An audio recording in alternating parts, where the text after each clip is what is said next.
Hi everyone, this is Ms.Gualano. I figured I would do a little bit of a tutorial now that you have your packet from the district.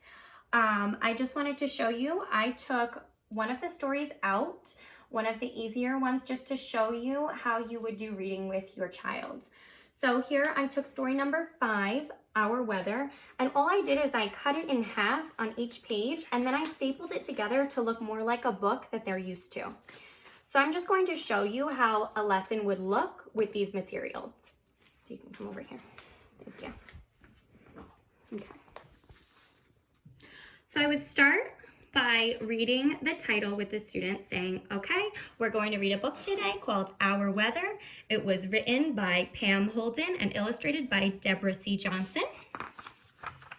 And then the district has laid out for you how to introduce the book to your child. So right here, you would just read this little blurb to them to give them a little bit more understanding of what the book is going to be about before they actually dig in and start reading. So it says, in this book, the boys and girls see different things in weather and nature. Every page starts with I like the. Let's point to those words on the first page. So then you would go with your child and have them find these sight words that they've already learned. So they would find I, you would ask them to find it, they would point to it. Where's like? They would point to like. Where's the? Oh, here's the. And then you would continue. It's up to you to solve the last word by looking at the picture, looking at the first letters in the word, and thinking about what makes sense. Let's start reading. And this is where you would allow the child to make sure that they are using their finger to point to the words and then using that strategy that you explained previously. So they would start reading. I like the. You would prompt them to get their mouth ready to say the beginning sound. S, s, s. Now they know that the book is all about different weather, so they would look at this picture and be able to figure out what the weather is. Some students might say sunny, but we have to ask ourselves, does that make sense? They have to go back and check it with the rest of the sentence. Does that sound right? I like the sunny. That doesn't sound right. What could it be?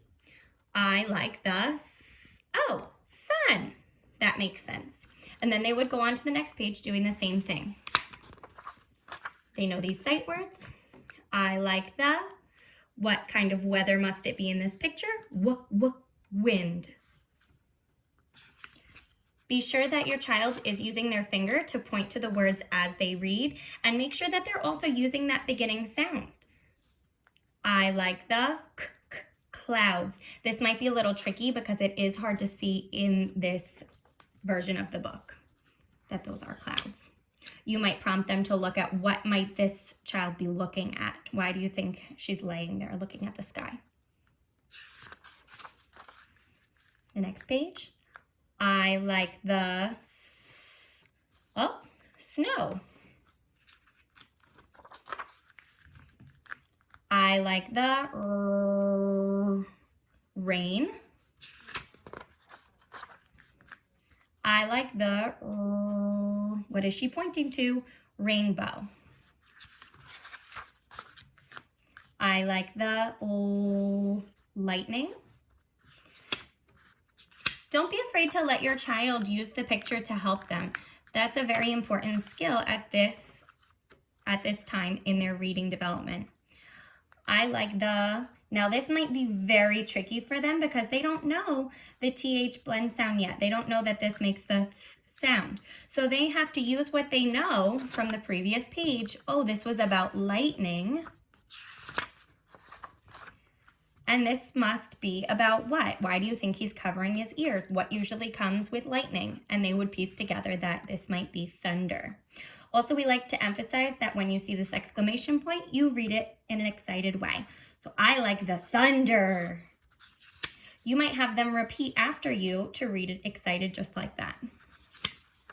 And then finally, they give you this comprehension conversation piece at the end of the book. I just stapled it in right here so you had more of an idea that this does go at the end. So you just follow the prompts here, ask your child these questions to open a discussion about the book, encourage your child to look back if necessary. You are not tied to these questions. If your child automatically starts talking about the book, maybe something that they like, talking about things that happen, which they might do just because that's how it usually happens when they are in guided reading, that's fantastic. But if not, you can use these questions as prompts. So you could ask them what happens in the book and what else. So you also want to make sure that you're prompting them to look back if they're unsure. So they look back, what happens? They might say, oh, she liked the sun, it was sunny.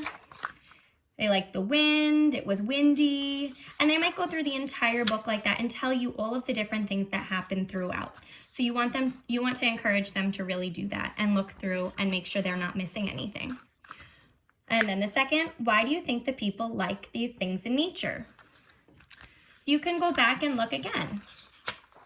Why do you think they might like the sun? And maybe you could look at the picture and see, oh, well, you can build sandcastles. You can go to the beach when it's sunny. Maybe it's warm. You can see dolphins. There are boats. Well, any plausible reason why this child might like the sun. And they can go through and do the same thing on each page. For example, why might this child like the wind? Oh, maybe he can fly his kite. Maybe the leaves blow. Maybe there are butterflies blowing in the breeze. Maybe the trees blow leaves. Anything like that. And the same throughout the entire book. So I hope this helps. Each of these, you can come back here. Each of these stories come with either the comprehension question part on its own, or some of them also include a writing about reading piece.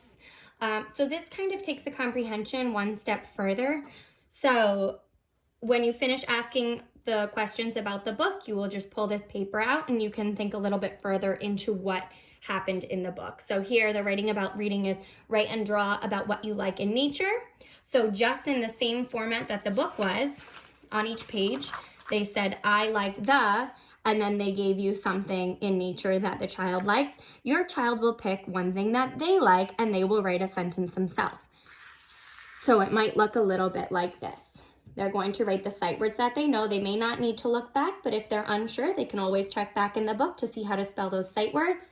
Make sure they're using the verbal path. When they write their letters, they're starting at the top and pulling down a capital at the beginning of each sentence. I. They're using a finger space in between. Like.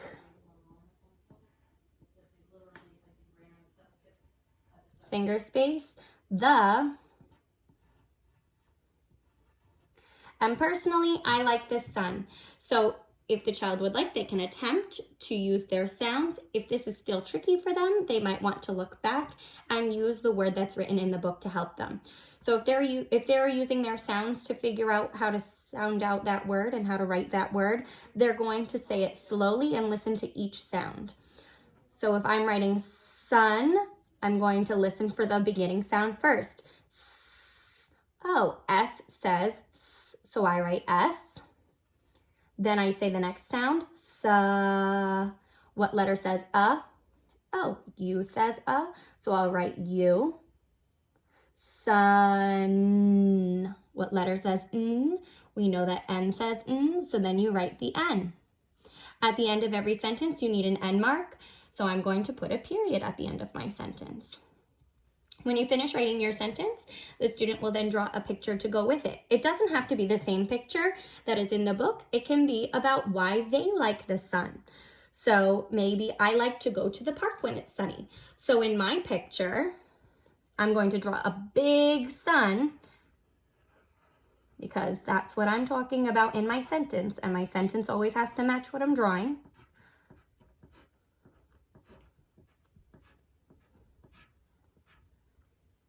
And then I'm going to draw the park. So maybe I'm going to think about what might be in the park. Maybe there's a little bench in the park.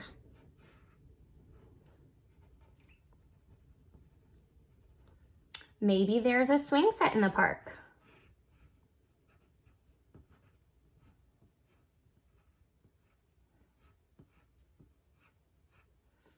Maybe there's a slide at the park.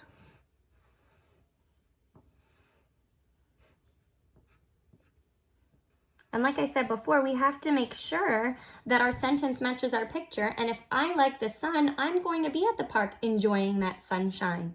So maybe here I am getting ready to get on the slide.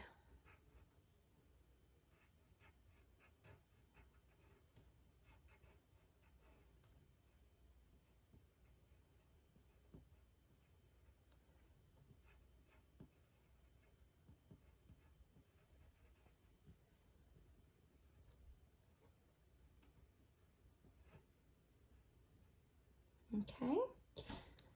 So I always tell the students that they need to make sure that they use wow pictures in their work. Wow pictures have lots of details and we add lots of different things to make our picture come to life. So I'm going to add the ground to make my picture come to life. Maybe there are some nice flowers in the park. Maybe there's a tree in the park. Maybe there are monkey bars in the park. So I keep adding to make sure that I fill the space in my picture. So you can see all of the details and all the different things that might be in the park. Now to make this a real wow picture, I would add color, but if you don't have color at home, that's okay. You can just continue adding details with your pencil. I hope this helped you understand a little better how to do the reading portion of our at-home learning. Thank you so much, and definitely message either myself or Mrs. Fells on class tag if you have any other questions. Stay well.